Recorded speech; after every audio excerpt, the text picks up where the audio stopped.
कौशांबी में 26 सितंबर को चिराग पासवान रैली को संबोधित करेंगे और पासी पासवान दलित वोटरों को साधेंगे। चिराग पासवान यूपी उपचुनाव में उम्मीदवार उतारने की तैयारी कर रहे हैं। एलजेपी-आर के सुप्रीमो अब केंद्रीय मंत्री चिराग पासवान अब यूपी में पैर पसारने के मूड में है। एलजेपी-आर यूपी में विधानसभा की 10 सीटों पर होने जा रहे उपचुनाव लड़ने की तैयारी में है। पार्टी ने चुनाव लड़ने की तैयारी शुरू कर दी है। पार्टी का जनाधार बढ़ाने और चुनाव लड़ने की संभावनाएं तलाशने को लेकर चिराग पासवान गुरुवार से यूपी के दौरे पर हैं। 26 सितंबर को चिराग पासवान कौशांबी जिले में रैली को संबोधित करेंगे।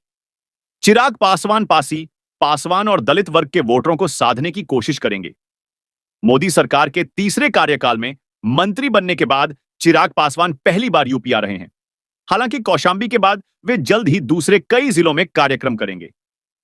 बिहार की जमुई सीट से लोजपा आर के सांसद अरुण भारती रैली को सफल बनाने के लिए बुधवार को प्रयागराज पहुंचे।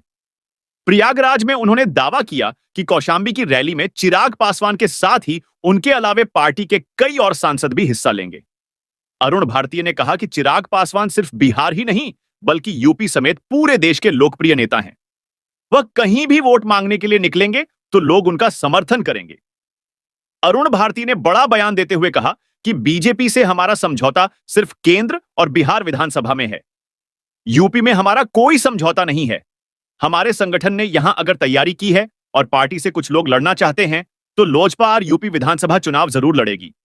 संविधान और आरक्षण को खतरे में बताने का दावा करने वाले लोगों का मुंहतोड़ जवाब देने में चिराग पासवान और उनकी पार्टी ही सक्षम है।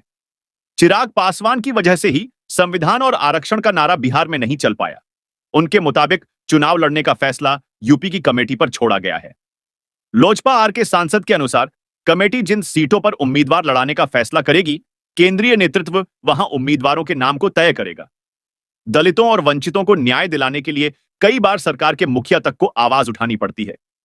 पहले की सरकारों में कुछ वर्ग के लोगों के साथ जो नाइंसाफी हुई है, उन्हें चुनाव और सरकार के जरिए दूर करने की कोशिश की जाएगी।